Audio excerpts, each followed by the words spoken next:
हमारे पास डीजल नहीं है, हमारे टैंक पुराने हो गए। देखिए ये कितनी बड़ी स्टेटमेंट है। बात यह है कि इकोनॉमी के महाज पर हम मुसलसल श्रिंक हो रहे हैं, हमारी इकोनॉमी श्रिंक हो रही है।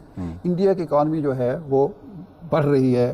उस वक्त उन्होंने बताया कि उस वक्त गालबन को $400 बिलियन के उनके रिजर्व हो चुके थे, अब तो 500 से भी 600 हैं। और हालत क्या मुल्की के इस महीने अप्रैल में कल तक 41 लोग थट्टा की पट्टी पे लोगों ने खुदकशी की है साइली, और परसों 6 नौजवानों ने खुदकशी की है।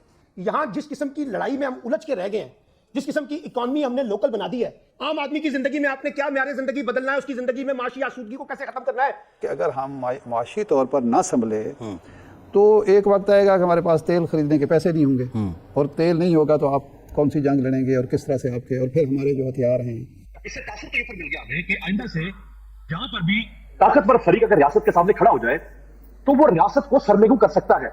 बहुत सारी ऐसी कुव्वतें हैं जिन्होंने पाकिस्तान के बारे में बात करना बंद कर दी हुई है, भले वो हमारे मशरकी हमसाये हों और भले वो अमेरिकन हों, क्योंकि उनको पता है कि उन्होंने हमें 5th जनरेशन हाइब्रिड वार के नाम के ऊपर अपनी पा दी हुई है, हमें अपनी पड़ गई हुई है। हम अंदर से अब एक दूसरे के साथ लड़ी जा रहे हैं, एक दूसरे को गद्दार करार दे जा रहे हैं, एक दूसरे को किसी का एजेंट कही जा रहे हैं, और बाहर की कुव्वतों को जरूरत ही नहीं है हमें डीमोरलाइज करने के लिए। हमारे यहाँ पे बैठे हुए लोग रोजाना हमें बता रहे होते हैं कि पाकिस्तान जो है कभी वो श्रीलंका बनने जा रहा होता है, कभी वो घाना बनने जा रहा होता है, आजकल वो सूडान बनने जा रहा है। तो वो हमें रोजाना वर्स्ट तरीन दुनिया के मुल्क से मिला के बता रहे होते हैं कि आप मुस्तकबिल में ये बनने जा रहे हैं। तो किसी एक्सटर्नल फोर्स को हमें डीमोरलाइज करने की जरूरत नहीं है। पाकिस्तान के अंदर जो अनसर्टेनिटी, अभी एक रिपोर्ट आई है पाइट की, पढ़े जरा। पाकिस्तान के अंदर कितने नौजवान जो ग्रेजुएट्स हैं वो बेरोजगार हो गए हैं, उनके पास रोजगार नहीं है।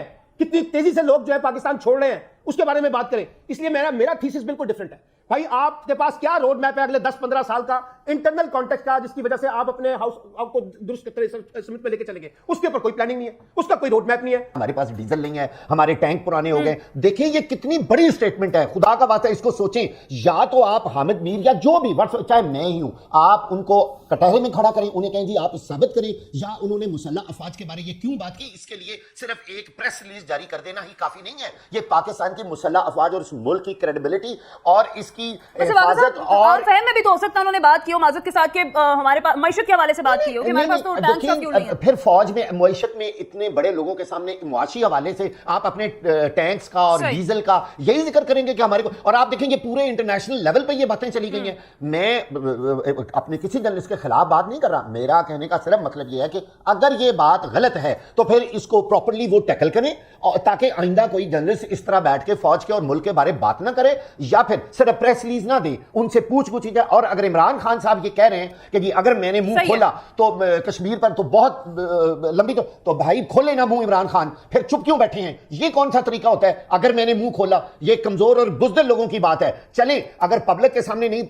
बात करते तो किसी प्रॉपर फोरम पे बात करें फिर भाजपा के खिलाफ। ये कौन सा तरीका है कि जनरल चला गया और बाद में अपनी तोपों का रुख उस तरफ कर दिया? ये किसी को हक नहीं है। काफी ममालिक के जो डिफेंस मिनिस्टर है, सीईओ ममालिक के जो डिफेंस मिनिस्टर हैं, बेलारूस, ईरान, बहुत सारे और भी जो उनके जो डिफेंस मिनिस्टर्स हैं वो इस वक्त इंडिया में हैं, और काफ़ी वहाँ पे गर्मा गर्मी भी हुई है। जो भारत के जो डिफेंस मिनिस्टर हैं उन्होंने इंडिया में कहा जा रहा है कि चाइनीज़ डिफेंस मिनिस्टर से हाथ नहीं मिलाया। कई लोग कह रहे हैं कि ये प्रोटोकॉल पहले तय हो जाते हैं। मीडिया में वो उछाल रहे हैं कि जनाब, मैं ग्लोबल वो उनकी जो है टाइम्स की खबर पढ़ रहा था, तो वो कह रहे थे कि आप घर में जो है वो बड़ा डोमेस्टिकली बड़ी हॉकिश व्यू देते हैं चाइना के बारे में, इसको कम करें। पाकिस्तान के हवाले से राजनाथ सिंह साहब ने ये कहा है कि हमें फिक्स करनी है रिस्पॉन्सिबिलिटी दहशतगर्दों की, और ये जो एक्सट्रीमिज्म की बात है इस पे। So how do you see overall India की ये जो एससीओ की डिफेंस मिनिस्टर्स की मूड है, एंड देन इसके बाद फॉरेन मिनिस्टर की आ रही है थोड़े दिनों के बाद, एंड देन जारी बात है हेड ऑफ स्टेट पे आनी है। सो आप ये जो पर्टिकुलरली चाइना एंड पाकिस्तान का पर्सपेक्टिव इंडिया ने लिया है, आप इसको कैसे देखते हैं सर? हैरत की बात है कि जब तक मीटिंग शुरू होने से पहले तक उसको इतना मीडिया हाइप नहीं मिला था।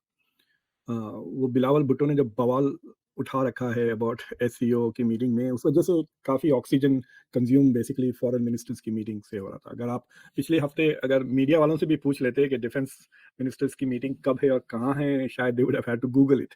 लेकिन सबको पता था कि गोवा में फॉरेन मिनिस्टर्स की मीटिंग हो रही है 4 और 5 मई को। But I think this is very important because foreign ministry की जो डिसीजंस है यूजुअली पॉलिसी रिलेटेड डिस्कशंस होते हैं, और जो डिफेंस मिनिस्टर्स जब आते हैं it is more about executing policy जो बन गई होती है। ये बहुत फर्क है। So there is a different kind of a meeting. तो तो बेसिकली फॉरेन मिनिस्टर्स की मीटिंग होगी, that this is what we should do, what should we do, इस तरह के सवाल होते हैं। लेकिन जब डिफेंस मिनिस्टर्स मिलते हैं तो of course they are dealing with some defence related issues, लेकिन या तो हेड्स ऑफ स्टेट्स या फॉरेन मिनिस्टर्स की मीटिंग में कुछ तय हो जाता है, ना डिफेंस वाले उसे एग्जीक्यूट करने के लिए तैयार हो जाते हैं। So it's a slightly different kind of a meeting. India की जो एससीओ की जो डिफेंस मिनिस्टर्स की मीटिंग हो रही है, असल जो मेन प्रोग्राम तो मीटिंग से पहले हो गया ना। जो ऑन द साइड जो इंडिया चाइना की डिफेंस मिनिस्टर्स की मीटिंग हुई, दैट इज द मेन, मतलब the peak of the show was before the show started.